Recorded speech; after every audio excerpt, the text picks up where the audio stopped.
Hello and welcome to a brand new episode of Beat the Experts, brought to you by Falcone Moon Ford. Alongside Mike Bires, I'm Andrew Chiappazzi. It's week 2 of the high school football playoffs. AJ, we have 6 teams still alive. They're playing in 5 games this week. Let's break down those games. And the big one, of course, is in Class 3A, a semifinal matchup between Aliquippa and Beaver. The two rivals get a chance to play again this season after playing back in week 2. Aliquippa won that game 30-10. The Quips only allowed Beaver a Will Connolly field goal and then a touchdown scored by Tyler Wallace on an interception return. So Aliquippa really shut down that Bobcats offense. But Beaver's offense has gotten better throughout the season. They've grown around junior quarterback Brody List, who has really developed his passing. And Beaver's offense looks really good, and I think they will give Aliquippa some challenges. The Quips no longer have that touchdown streak that they had going on early in the season. But I think Aliquippa's balance on offense, with Will Gibson playing a little bit at quarterback with Eli Kasanovich out, and Aliquippa's very physical defense will be too much for Beaver. I think this is going to be a closer game than we saw in week 2, but Aliquippa wins this one. AJ, I'm not sure of that. Beaver's an outstanding football team, 9-2, outstanding record, very solid program.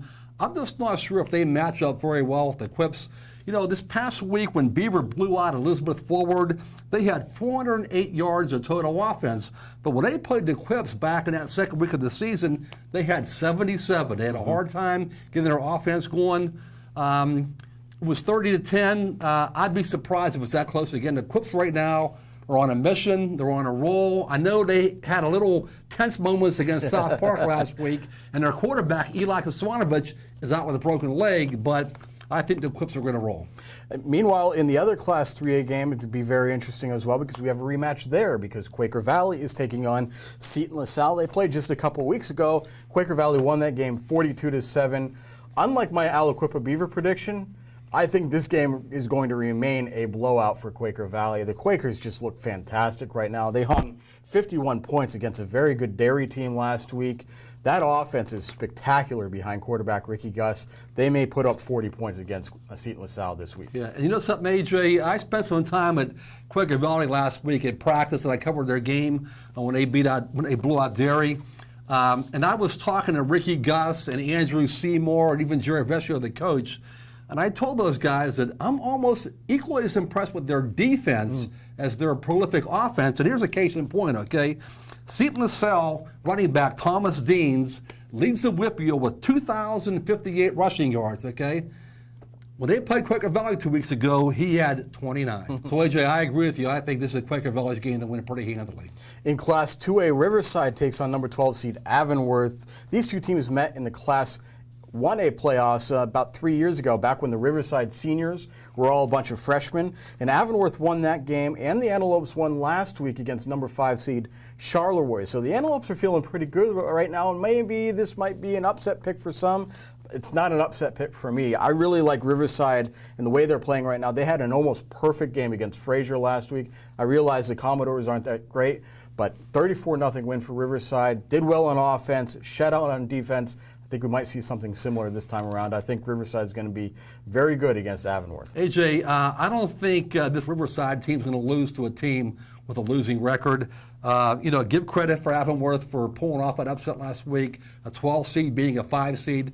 But they will not beat a 4 seed this week. Let's move on to Class 1A in the quarterfinals. Rochester takes on Jeannette. The Jayhawks were one of the early preseason favorites to win the Class 1A title, but a Week 9 loss to Clairton bumped them down to the number 3 seed, which means they get to play Rochester this week. And the Jayhawks, the main reason for their success is quarterback Robert Kennedy, thrown for over 1,000 yards, rushed for over 800. That's going to be a challenge for Rochester. I think the Rams offense can kind of keep pace with Malik Strozer and Caleb Collins. I wonder about that Rams defense, though. I think Jeannette's going to win this game, even though Rochester is going to keep it close. Adria, I think you're right about that.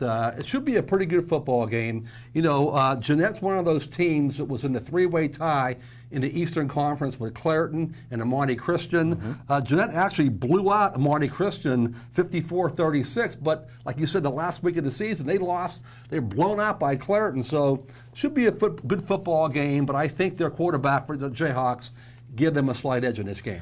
Meanwhile, in the other Class 1A quarterfinal of interest, Olsh takes on Imani Christian from that same conference.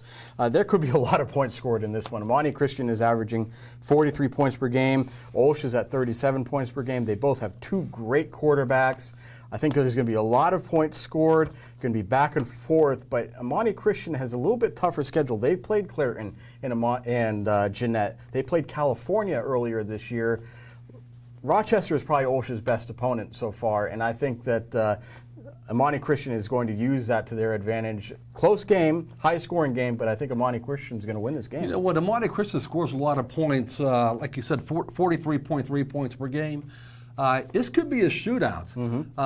It's going to come down to, can Olsh make a stop or two when it has to late in that football game? Because I think we're going to see a lot of points because Tyler Brady, the quarterback for Olsh, is playing well. So is Richard Boom Banks, the running back, slot back, has over 1,000 rushing yards, 48 catches, leads all receivers in the Beaver County Times coverage area. Should be a high-scoring game. I think you're right about Imani Christian being the favorite, but if the Olsh can play a little bit of defense, we may see an upset. That does it for this week's episode of Beat the Experts. You can keep track of all of these playoff games on timesonline.com. And join us at noon Wednesday and noon Thursday for the latest edition of Game On. So for Mike Bires, I'm Andrew Chiappazzi. That does it for now. We'll see you soon.